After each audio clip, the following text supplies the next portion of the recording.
El foro de ayer en la mañana de la CAO, para mí lo mejor de todo fue el mirar las caras de convencimiento de los productores. Cuando Klaus Fredkin, en un folleto chico, un resumen de lo que hay, todos están convencidos de que esto se puede hacer, sector agropecuario. Los cuadros son impresionantes. Andan mostrando el aporte del agro, 16% al PIB nacional, 24% de empleos directos, 24% de generación de divisas, superficie total de Santa Cruz, rendimientos en cultivos. Eso es comparado con otros países. Déficit de maíz, déficit de trigo, PIB per cápita más bajo. Este cuadro aquí es brutal. Un ejemplo de lo que puede aportar el agro, que lo va a decir Klaus. ¿Saben qué? Espectacular los datos y las proyecciones. Siempre digo que si de algo podemos vanagloriarnos los cruceños de la dirigencia institucional que tenemos. No tengo la más mínima duda que valen la pena en todos los sentidos. Imagínense, en el mejor momento de la exportación de gas, en el mejor momento, llegamos a exportar 6.000 millones de dólares por año. Si las cosas se hacen bien, hasta el año 2033, Bolivia será capaz de producir 13.000 millones de dólares en alimentos y en el trabajo del campo. Yo todavía me da no sé qué que te quieran decir, sí, el agro, pero también el litio. Mierda, no se saquen el chip extractivista. Está bien, que haya, pero no es que mientras tanto y a mediano plazo esto va a ser la panacea, pero después vamos a entrar al litio. Como si tuvieras que dejar de hacer lo que estás haciendo, como si tuvieras que evitar seguir haciendo, ojo, sin tumbar una hectárea más de monte, con lo que hay, transgénicos, y que no falte el combustible, y que hayan incentivos a la producción, que se suspendan un montón de impuestos que no tienen sentido. Sobre los impuestos, lo de Samuel fue categórico. Todos estaban ofreciendo, ya, echémosle al impuesto. Y Samuel Doria Medina dijo que lo van a escuchar. Momentito, eso no es posible, porque tenemos un abultadísimo déficit fiscal y no podemos darnos el lujo de estar cortando. Con el tiempo se podrá, una vez se tome una serie de otras medidas. Tuto, que había dicho, sí, estoy de acuerdo, terminó diciendo, la verdad que desde el 2027 se podrá comenzar a trabajar en esto. Es decir, el foro tuvo estas particularidades. Samuel se equivocó con una que les vamos a hablar después y por qué votó en contra, porque levantaban un cartelito. Lo del cartelito fue una vivada del sector. ¿Estás de acuerdo que yo progrese? Claro, estoy de acuerdo, ¿no?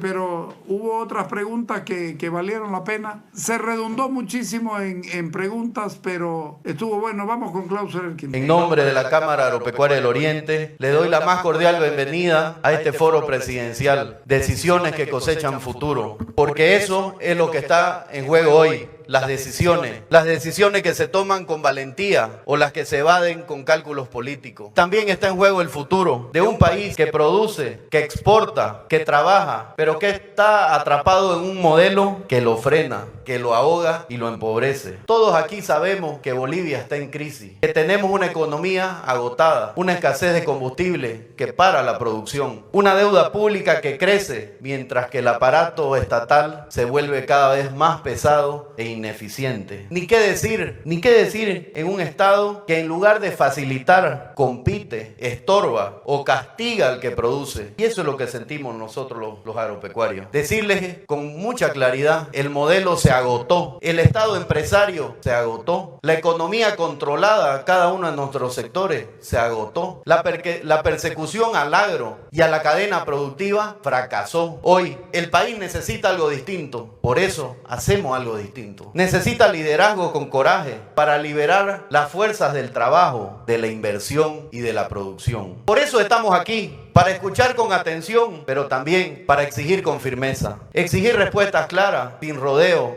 sin discursos vacíos. A los candidatos presidenciales les agradecemos su participación. Al mismo tiempo le decimos, este foro no es un escenario cómodo, es un espacio donde necesitamos respuesta. Queremos saber quién va a liberar las exportaciones sin trabas ideológicas, quién defenderá la propiedad privada sin cálculos políticos, quién permitirá el acceso irrestricto a la biotecnología, quién desmontará las empresas deficitarias y por último, quién transformará el Estado en un aliado del agro, de la cadena productiva y no en su peor amenaza. Este evento no es solo un trámite, es una toma de posición y el sector agropecuario aquí está para decirle a todo el país: queremos libertad para producir, queremos reglas claras para poder invertir y queremos respeto para seguir construyendo Bolivia desde la tierra, desde el sudor y el trabajo, que es lo que sabemos hacer. Las decisiones que tomemos hoy definirán al país lo que vamos a cosechar mañana. Y nosotros como sector productivo no vamos a quedarnos callados viendo cómo se dilapida a la futura Bolivia. Muchas gracias y que empiece el foro. Muy bueno lo dicho, pero mejor estuvo lo de los cuadros todavía. Presten atención porque no hay manera, después de esto no hay manera que nos digan que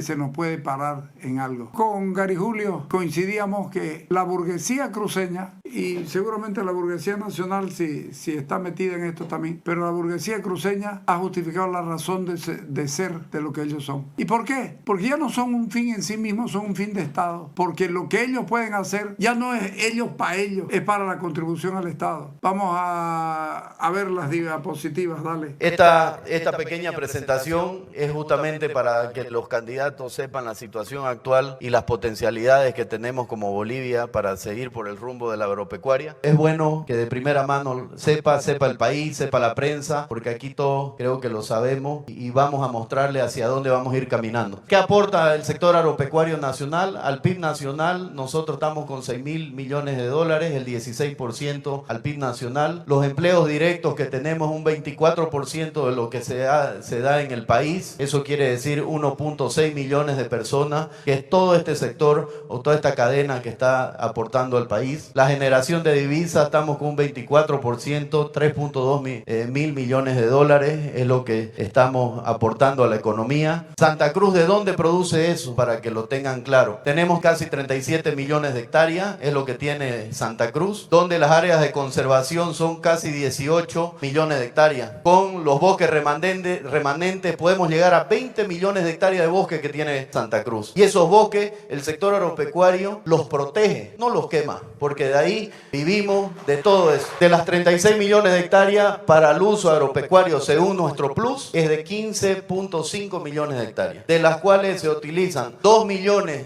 solamente en la parte agrícola y se utilizan 4.800.000 en la parte ganadera. Entonces tenemos un total de 7.500.000 que es nuestro que tenemos que utilizamos como sector agropecuario. Nuestro plus nos permite utilizar 15.5 millones de hectáreas, tenemos un remanente de 8 millones de hectáreas. Ese es el potencial, pero nosotros no queremos utilizar eso hasta que no mejoremos nuestra productividad. Eso es lo que tenemos que pensar, en productividad. El mundo va corriendo y nosotros seguimos a tropezones. Justamente para trabajar en productividad, datos muy sencillos y rápidos. Rendimiento de maíz, último lugar, 2.5 toneladas por hectárea es el promedio que tiene Bolivia, sin biotecnología, pero nos ingresa todo por contrabando del maíz con biotecnología. Lo mismo pasa con el trigo, una deficiencia total en el país, último lugar, 1.51 toneladas por hectárea, falta de biotecnología. Arroz, desde que cortaron las exportaciones de arroz el año 2013, ahí está, último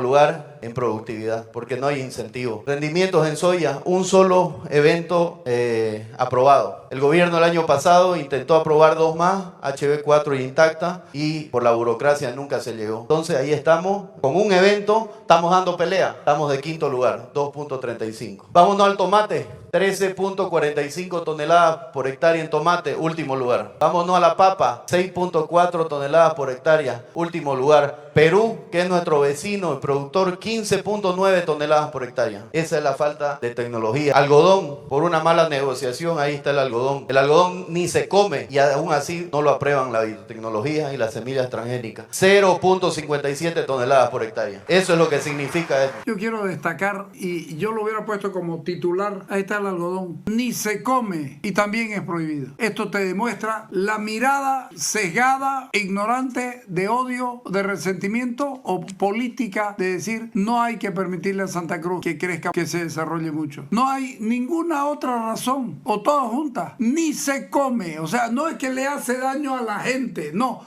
se come, y sin embargo está prohibido el uso de la biotecnología. Me pareció importante marcarlo esto porque yo lo hubiera puesto como nos prohíben hasta el algodón que no se come. En fin, sigamos. Vámonos a la quinoa en La Paz, cruzamos el lago Titicaca, ahí está. Perú saca 1.33 toneladas por hectárea a 500 metros de Bolivia. Y nosotros estamos con 0.6 toneladas por hectárea. Realmente eso es la falta de visión hacia un país que su diversidad es la fortaleza. ¿Por qué le mostramos este cuadro? Por las malas decisiones que se tomaron en el país en su momento. El año 2013, cuando ven que hubo este déficit, el gobierno cerró las exportaciones de maíz. Entonces, ¿qué hicieron los agropecuarios bolivianos? Dejaron de competir con el mundo. Y al dejar de competir con el mundo, empezó el déficit del maíz. En este momento, el año 2024, se utilizaron 1.400.000 toneladas por año ocupa el país, de las cuales solo estamos produciendo 640.000 toneladas. Tenemos un déficit de maíz de 774.000 toneladas de maíz. ¿Qué significa eso? Que todo entra por el contrabando de Argentina con biotecnología. Y le estamos haciendo técnicamente daño a la misma biotecnología. ¿Por qué? Porque está entrando variedades que no se adaptan a nuestro suelo, que no se adaptan a nuestro ambiente de países vecinos, en vez de traerlo al evento y ponerla en nuestra variedad que se adaptan aquí. Y ese es un resultado del maíz. Trigo. Bolivia no vive sin pan. Por eso se los quería mostrar esto. En Bolivia siempre fuimos deficitarios de trigo. Pero aquí están los agricultores de Anapo. El trigo es un cultivo tan especial que si no tiene tecnología, no tiene incentivo y en este momento no tiene biotecnología, nunca va a ser viable. Pero está Chuquisaca. Chuquisaca tendría que ser el mayor productor de trigo. No es solo Santa Cruz aquí agropecuario, es la diversidad agropecuaria que tiene el país, que esto hay que potencializar. Y ahí está. Bolivia necesita 860.000 toneladas de trigo, de harina de trigo. Solo producimos 125.000. Casi nada se está produciendo en trigo. Ya donde se producía en Okinawa, cada vez es menos. ¿Y eso por qué? Por falta de incentivo a la producción. No podemos seguir así. 734.000 toneladas de déficit que entran también de importación o de contrabando de países vecinos. Si viene de la Argentina, viene con biotecnología, con la HB4. Pusimos este cuadro porque con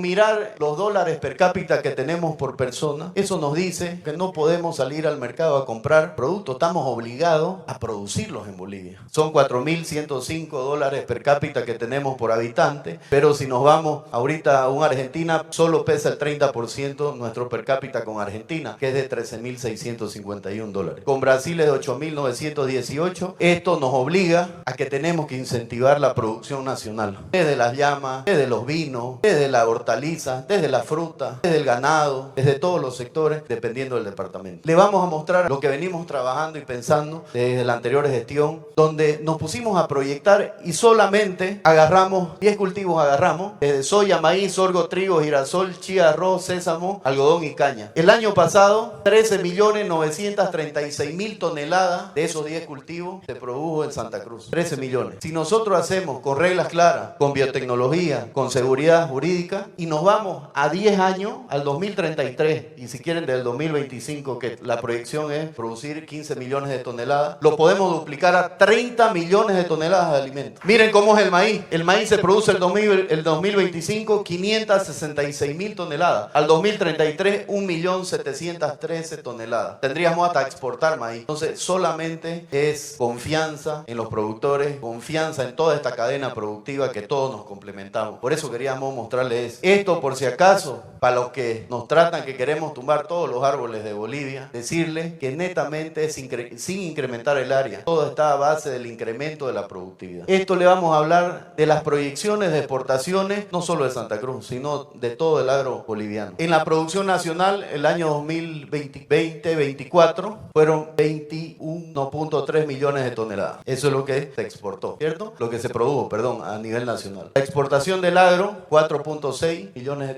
de toneladas. Y los valores de exportación, en este momento, el 2025, proyectamos 3.100 millones de dólares. Si hay seguridad jurídica. Si en 8 años, si se fijan, desde el 2025 al 2033, podemos generar el aparato productivo nacional, lo que el gas en su mejor momento produjo. Y lo podemos duplicar. El gas en su mejor momento exportó 6.113 millones de dólares. Nosotros al 2033 proyectamos que todo el aparato productivo nacional puede llegar a 13.331 dólares. ¿Y saben qué? Al Estado no le cuesta un boliviano. Son políticas que el sector tiene la capacidad para hacerlo. No es solo Santa Cruz, no es solo Beni. Tenemos en Tarija la apicultura, tenemos los cultivos de fruta, tenemos la leche, tenemos las hortalizas. Estamos desarrollando departamento por departamento para tratar de dar una mano durazno, que como decíamos, grandes exportadores de castaña. Tenemos en Chuquisaca podríamos ser los mayores productores de trigo. En el Beni, una gran frontera agrícola que ahora se está abriendo en el Beni, siempre trabajando con sostenibilidad. Eso es lo que tiene el directorio de la Cámara Agropecuaria, que trabaja en sostenibilidad porque creemos que nuestros hijos tienen que seguir siendo agropecuarios como somos nosotros. Ahí está Oruro. Oruro tiene y Potosí con la cría de camélido. Nosotros hemos quedado sorprendidos lo que se puede hacer allá. Manzana, durazno, quinoa, ajo, papa, leche en Cochabamba. En Cochabamba un departamento muy golpeado por los bloqueos, muy golpeado por las políticas, porque con las subvenciones hicieron política con el sector productivo. Yo no te dejo vender a tal precio, pero te doy un maíz subvencionado. Y ahí está. ¿A qué nos llevó? Nos llevó a que Cochabamba está produciendo el 50% menos de su leche, está produciendo menos pollo porque se están viniendo a Santa Cruz. Eso está mal. Tenemos que ser integradores entre todos. Creo que eso es lo que se está trabajando. Creemos que el agro es la respuesta a la crisis actual y es el futuro de Bolivia, por las grandes potencialidades que tenemos como cadena productiva, donde somos el eslabón primario, pero ahí vienen transportistas, industriales, exportadores y gremiales. Por la rapidez para reaccionar al corto y mediano plazo. Tenemos una rapidez que si nos dejan el espacio a todo Bolivia desde el sector agropecuario, somos los primeros que vamos a responder a las medidas. Vamos a responder con la velocidad que lo sabemos hacer. ¿Y saben con cuál es? Que creo que aquí todos saben. Es trabajando, como dice mi padre. Da para creer, ¿no es cierto? Todas las posibilidades están dadas. Tuto Quiroga, Samuel Doria Medina, Manfred Reyes Villa, cualquiera de ellos, porque no lo tomo en cuenta a Andrónico Rodríguez, porque primero no creo que sea presidente, segundo porque no fue ayer. Y no fue ayer desde mi punto de vista, porque Andrónico tiene miedo. Tiene miedo no de los candidatos, tiene miedo y no quiere ser presidente de la República. Porque sabe que rodeado de Tuto Quiroga, de Samuel Doria Medina o Manfred Reyes Villa no va a conseguir aliados para intentar algo. Y si no consigue aliados para intentar algo, tendría que gobernar con muy poco parlamento. Y sabe que se jode. Él no fue ayer a la marcha porque no ha demostrado ser un líder. Quiero recordarles, porque lo decía esta mañana en LPM, la última vez que hubo debate, Evo Morales participó con Gonzalo Sánchez Lozada, con otros. ¿Saben por qué? Porque no tenía nada que perder. Andrónico Rodríguez no tiene nada que perder. Cuando fue presidente Evo Morales y se dio cuenta de la cagada que estaba haciendo, porque fueron de entrada, iba a ser un gobierno sin muertos, y a los 6 meses estaba matando gente. Santiago Orocondo en Oruro, el primero de sus muertos. Entonces decidió no hacer más debate y nunca más se hicieron debate porque el Tribunal Electoral, que trabajaba para Evo Morales, no quiso hacer nunca más debate. Pero participó en una y ahí por lo menos generó el aprecio de su propia gente, que sabía que era capaz de ir a pelearle a los copetudos que sabían un poquito más que él o mucho más que él. Pero fue Andrónico Rodríguez. Ustedes no lo van a ver nunca yendo a un foro de debate. O por ahí sí, después por la vergüenza va a tener que ir. Pero a este no fue. No es verdad que no le interese Santa Cruz. Es el país el que lo estaba escuchando y lo querían escuchar, controvertirlos a los candidatos de la oposición. Pero no van porque tienen miedo, porque ignoran muchas cosas, porque no están preparados para ser presidente de la República. Evo Morales no estaba preparado, pero se rodeó medianamente bien y daba la impresión de que además era la fuerza de la población pobre, de la población disminuida, que después vinimos a enterarnos de que ni pobre, ni disminuido, ni nada. Él solamente rascó para adentro, para él. Él trató de aprovecharse absolutamente de todo. Andrónico Rodríguez no fue por eso, no es porque no le interese Santa Cruz. Qué casualidad que justo cuando hay un foro, en la vez pasada fue en el Parlamento, había algo y él no estaba aquí. Ahora hubo un foro, tampoco estuvo aquí. ¿Por qué? Porque no se atrevió a ir. ¿Qué está buscando? Está buscando huir de la situación. Y la verdad que menos mal, porque hubiera sido desagradable escucharlo, porque los otros tres estuvieron más o menos bien.